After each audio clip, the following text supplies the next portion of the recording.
साउथां Tripura Lok Sabha चौमारिनी candidate Biplab Kumar देब दे साका Tripura Lok Sabha चौमारिनी candidate महारानी कृति सिंह देबरमानो गोबां goodbye खिलारिनानि बागै कक्तिसालो गुमति त्रिपुरा बागमा आमजानि सिमिल लाहार हिम्बतो खलायै जुदा जुदा लाहार बेरायै करायमुना आमजायो हिम्बतो मुथाजाका आसालो मानजाका हासने मन्त्रीफोरा प्रोफेसर डॉक्टर मानिक साहा मंत्री प्राणजित सिंह राय एमएलए अभिषेक देब रायनो खबैते कुबुनि आदं जुसम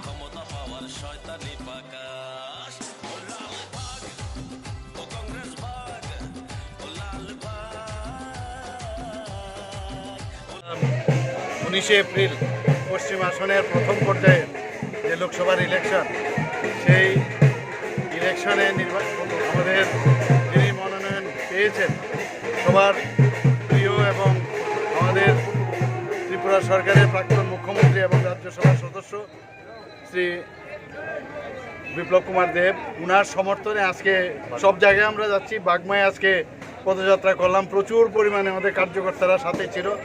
যেখানে যাচ্ছি উল্লাসের সাথে আমাদের স্বাগত জানাচ্ছে। বাড়িঘরেও গেলাম, দোকানঘরেও এসছি, সবাই বলছে যে মোদিজি ছাড়া ওনারা আর কারোর বিকল্প চিন্তা করতে পারে না। আমি নিশ্চিত যে আগামী দিনে আমাদের যে পূর্ব আসনেও আপনারা দেখেছেন সেখানেও জনডল এবং সেখানেও আমাদের মহারানী কৃতি সিং দেববর্মা মহোদয়া দাঁড়িয়েছেন। দুটো সিটে আমরা বিপুল ভোটে জয়ী হব এটা নিশ্চিত। এবং মাননীয় প্রধানমন্ত্রীজি যে 370-এর যে টার্গেট উনি দিয়েছেন আমার মনে হয় এর থেকে বেশিই হবে। তো আমি এখানে যারাই উপস্থিত আছেন আমাদের কার্যকর্তা যারা আছেন এবং আপনাদের মাধ্যমে সারা ত্রিপুরাবাসীকে আমি আহ্বান করব যে মোদিজির হাত শক্তিশালী করার।